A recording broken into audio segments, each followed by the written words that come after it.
എന്ന് പറഞ്ഞാൽ അതിന്റെ പേരിൽ തന്നെ ഉണ്ട്. നമ്മള് പാഡെന്നോ സാനിറ്ററി നാപ്കിനെന്നോ അല്ലെങ്കിൽ ടാമ്പൂൺ എന്ന് പറയുന്നതിനോ ഒന്നുമല്ല. അതിനൊക്കെ ഈ മെൻസ്ട്രൽ കപ്പ് എന്ന് പേരിൽ തന്നെ ഉണ്ട് എന്തിനാണ് യൂസ് ചെയ്യുന്നത് എന്നുള്ളത് അല്ലെ. അപ്പൊ നമുക്കത് കേട്ടാൽ തന്നെ അറിയാം. അപ്പം നമ്മള് എന്താണ് ഈ ഒരു മെൻസ്ട്രൽ കപ്പിന് ഇത്രയധികം സ്വീകാര്യത വന്നത്? എന്തായിരിക്കും? നമ്മള് പണ്ടൊക്കെ യൂസ് ചെയ്തത് എന്താ? കോട്ടൺ അല്ലേ യൂസ് ചെയ്തത്. ആ കോട്ടൺ വെച്ചിട്ട് നമുക്ക് ഇന്ന് ഇത്രയും പേർക്ക് ഇവിടെ ഒരു സ്വസ്ഥമായിട്ട് ഇരിക്കാൻ പറ്റുമോ? ഇല്ല. നമ്മൾ ഇടയ്ക്ക് നമുക്ക് തന്നെ അറിയാമല്ലോ, നമ്മൾ തിരിഞ്ഞു നോക്കുന്ന അല്ലെങ്കിൽ നമ്മുടെ ചിന്ത ഒരു ക്ലാസ് എടുക്കുക അല്ലെങ്കിൽ ക്ലാസ്സിൽ ഇരിക്കുക, പൊതുസ്ഥലത്ത് ഇരിക്കുക എന്ന് പറയുമ്പോൾ നമുക്ക് എന്തായിരിക്കും ആ ചിന്ത? എന്തെങ്കിലും ലീക്കേജ് വരുന്നുണ്ടോ, അല്ലെങ്കിൽ അങ്ങനെ എന്തെങ്കിലും ബുദ്ധിമുട്ട് വരുന്നുണ്ടോ, അല്ലെങ്കിൽ നിറഞ്ഞോ എന്നൊക്കെയല്ലേ നമ്മുടെ ഒരു ചിന്ത പോവാ. ഇവൻ പാഡ് ആണെങ്കിലും നമ്മൾ എന്താ, അല്ലെങ്കിൽ സാനിറ്ററി നാപ്കിൻ ആണെങ്കിലും നമ്മുടെ ഒരു ചിന്ത എന്താ? ഇതൊന്നും പൊസിഷൻ നമുക്ക് ഒരു കോട്ടൺ ക്ലോത്ത് കഴിഞ്ഞാൽ നമ്മൾ ഏറ്റവും സേഫ് ആയിട്ട് കണ്ടിട്ടുള്ളത് ഏതാണ്? നമ്മുടെ സാനിറ്ററി നാപ്കിൻ തന്നെയാണ്, അതായത് നമ്മുടെ പാഡ് തന്നെയാണ്. പക്ഷെ എന്നാൽ പോലും അതാണെങ്കിൽ പോലും നമ്മൾക്ക് ഒരു ടെൻഷൻ ഉണ്ട് അല്ലെ, ചേഞ്ച് അങ്ങോട്ട് ഒന്ന് മാറിപ്പോയോ അല്ലെങ്കിൽ നമ്മുടെ ഇരിക്കുന്ന പൊസിഷൻ ചേഞ്ച് ആയി പോയാലോ ഒക്കെ അത് ലീക്ക് ആയി പോവും. അപ്പൊ എന്താ, നമ്മുടെ ഒരു സേഫ്റ്റി അല്ലെങ്കിൽ നമ്മുടെ ഒരു സ്വാതന്ത്ര്യം ആണ് അവിടെ നഷ്ടപ്പെടുന്നത്. പക്ഷെ ഇത് എന്താ, നമ്മുടെ ആർത്തവം എന്ന് പറയുന്നത് എന്താ, നമുക്ക് കിട്ടിയൊരു അനുഗ്രഹം തന്നെയാണ് അല്ലെ, അനുഗ്രഹം തന്നെയാണ്. ഇത് അനുഗ്രഹം എന്ന് ഏറ്റവും പറയപ്പെടുന്ന എന്താണ്? ഇത് ഇല്ലാതായി കഴിയുമ്പോഴും അതേപോലെ ഇതിന് എന്തെങ്കിലും ഒരു ബുദ്ധിമുട്ട് വരുമ്പോഴാണ് അതിൻ്റെതായിട്ടുള്ള ആ ഒരു ബുദ്ധിമുട്ടുകൾ നമ്മളെ ഭയങ്കരമായിട്ട് ബാധിക്കും അല്ലെ. ശരിക്കും പറഞ്ഞാൽ ഇതൊരു ആർത്തവം എന്ന് പറയുന്നത് എല്ലാ മാസവും വരുന്ന, പണ്ടത്തെ കാലത്തെ അപേക്ഷിച്ച് ഇപ്പൊ സ്ത്രീകളെല്ലാം തന്നെ വർക്കിംഗ് ആണ്. വർക്കിംഗ് എല്ലാം ഏത് തരം ആയിക്കോട്ടെ, രാത്രി ആയിക്കോട്ടെ, പകലായിക്കോട്ടെ, അല്ലെങ്കിൽ രാവിലെ മുതൽ ഉച്ച വരെ ആയിക്കോട്ടെ, എങ്ങനെയാണെങ്കിലും നമ്മുടെ ലേഡീസ് എല്ലാം തന്നെ വർക്കിംഗ് ആണ്. അപ്പൊ അവർക്ക് പീരീഡ്സ് ആണെന്ന് പറഞ്ഞിട്ട് വീട്ടിലിരിക്കാനോ അല്ലെങ്കിൽ എനിക്ക് 3 ദിവസം റെസ്റ്റ് വേണമെന്നോ ഒന്നും പറഞ്ഞിരിക്കാൻ പറ്റില്ല. നമുക്ക് ശാരീരികമായിട്ടുള്ള എന്തെങ്കിലും ഒരു ബുദ്ധിമുട്ടുണ്ടെങ്കിൽ മാത്രമേ നമുക്കതൊരു പ്രശ്നമായിട്ട് വരുന്നുള്ളൂ. ബാക്കി ഉള്ളതെല്ലാം നമ്മൾ സേഫായിട്ട് നമുക്ക് സേഫ്റ്റി തരുന്നുണ്ടെങ്കിൽ നമുക്ക് എന്താ, അത് അത്രയും നല്ലതാണ്. അപ്പം പാഡിനേക്കാളും നമുക്ക് ഏറ്റവും സ്വീകാര്യത ഏറുന്നതാണ് നമ്മുടെ ഈ ഒരു മെൻസ്ട്രൽ കപ്പ്. അപ്പം മെൻസ്ട്രൽ കപ്പ് അപ്പം നിങ്ങൾക്ക്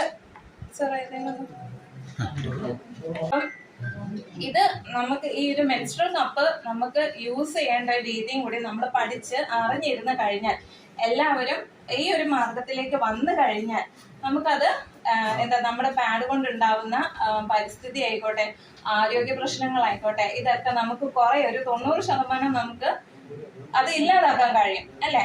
പിന്നെ ഇത് ഉപയോഗിക്കേണ്ട ഡോക്ടർ പറഞ്ഞ പോലെ 3 തരത്തിലുണ്ട്. സ്മോൾ ഉണ്ട്, ലാർജ് ഉണ്ട്, മീഡിയം ഉണ്ട്.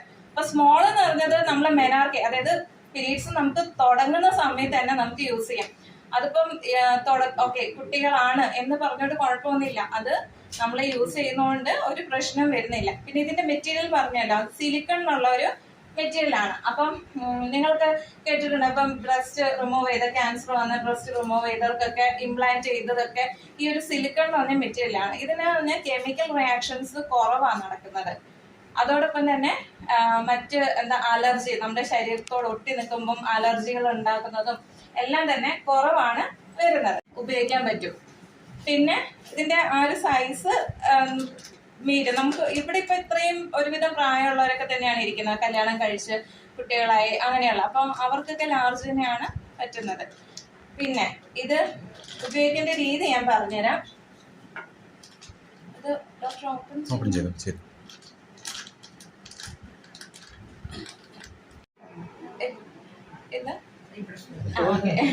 അപ്പൊ ഇതാണ് മെൻസ്ട്രൽ കപ്പ് എന്ന് പറയുന്നത്. അപ്പം ഇതിന് ഈ ഒരു ഭാഗമാണ് നമ്മുടെ അകത്തേക്ക് പോകുന്നത്, ഇത്രയും ഭാഗമാണ് അകത്തേക്ക് പോകുന്നത്. ഈ ഇത്രയും ഭാഗം നമ്മൾ പുറത്ത് വെച്ചേക്കും. ഇപ്പൊ കോപ്പത്തി ഇടുന്നതും കോപ്പത്തി ഇട്ടിട്ടുള്ളവർക്കും അറിയാം, അതിന്റെ ആ ഒരു ത്രെഡ് കുറച്ച് ഭാഗം പുറത്തേക്ക് ഇരിക്കും. അപ്പം അതുപോലെ തന്നെയാണ് ഇതുള്ളത്. അപ്പൊ ഇത് എല്ലാവരും ഒന്ന് കണ്ടിട്ടുണ്ടാവല്ലോ, കാണുന്നുണ്ടല്ലോ അല്ലെ. ഇത് നമ്മള് പിന്നെ ഒരു പേടി എന്ന് പറയുന്നത് പോലെ ഇത് അകത്തേക്ക് കയറി പോകുന്നില്ല. നമ്മുടെ സെർവിക്സ് ഇങ്ങനെയാണെന്നുണ്ടെങ്കിൽ, അതായത് ഗർഭാശയ മുഖം ഇങ്ങനെയാണെന്നുണ്ടെങ്കിൽ ഈ ഒരു ഭാഗത്ത് ഇങ്ങനെ വന്നേ നിൽക്കുകയുള്ളൂ.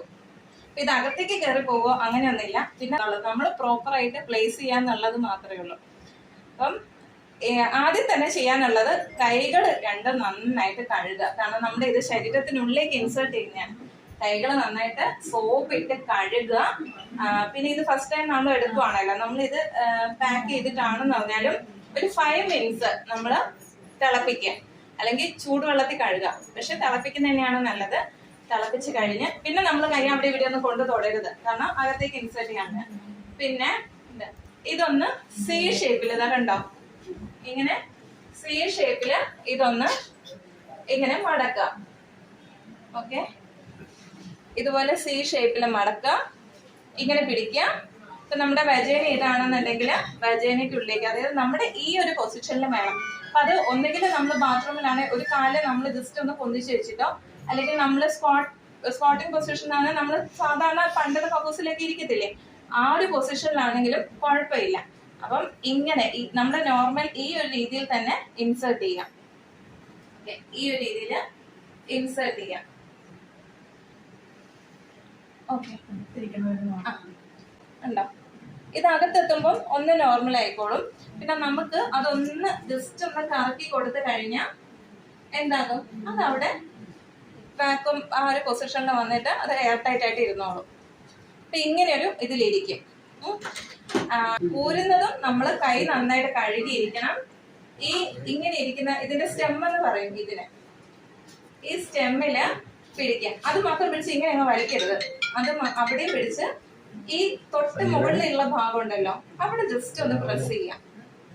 ചെറുതായിട്ടൊന്ന് പ്രസ് ചെയ്ത് മെല്ലെ മെല്ലെ വലിച്ചെടുക്കുക. അപ്പൊ ഇതില് ഫില്ലായിട്ടുണ്ടാകും, അല്ലെങ്കിൽ പകുതിയായിട്ടുണ്ടാകും. എത്രയാണെന്ന് വെച്ചാൽ ആ ബ്ലഡ് ഒന്നുകിൽ ടോയ്ലറ്റിൽ കളയുക, ഫ്ലഷ് ചെയ്യുക, അല്ലാന്നുണ്ടെങ്കിൽ നമ്മൾ അതായത് എവിടെയാണ് സൗകര്യം ഉള്ളതെന്ന് വെച്ചാൽ നമ്മളത് കളയുക. പിന്നെന്താ ചെയ്യണ്ടേ, ഇത് അതുപോലെ തന്നെ വെക്കരുത്, വീണ്ടും ഇത് വാഷ് ചെയ്യണം. വെള്ളം വെച്ച് വാഷ് ചെയ്തത് നമ്മൾ ഒരു ദിവസം നമ്മൾ രാവിലെ മുതൽ വൈകിട്ട് വരെ എങ്ങനെയാണോ പാഡ് യൂസ് ചെയ്യുന്നത് അതുപോലെ തന്നെ ഇത് പിന്നെ വീണ്ടും വാഷ് ചെയ്യണം. പിന്നെ ഇത് കൊണ്ട് തിളപ്പിക്കേണ്ട ആവശ്യമില്ല, ഇത് കുറച്ച് നന്നായിട്ട് വാഷ് ചെയ്യണം.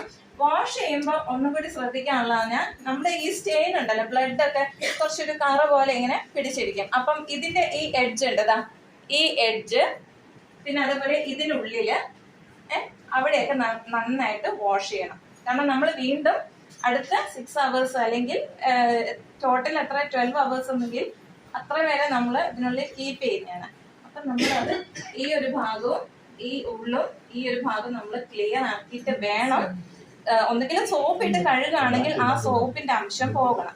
അതുപോലെ നന്നായിട്ട് വാഷ് ചെയ്തിട്ട് തിരിച്ച് വീണ്ടും നമ്മൾ ഇതുപോലെ തന്നെ. അപ്പൊ ഇതിൽ എന്തെങ്കിലും ഡൗട്ട് ഉണ്ടോ? ഇതുപോലെ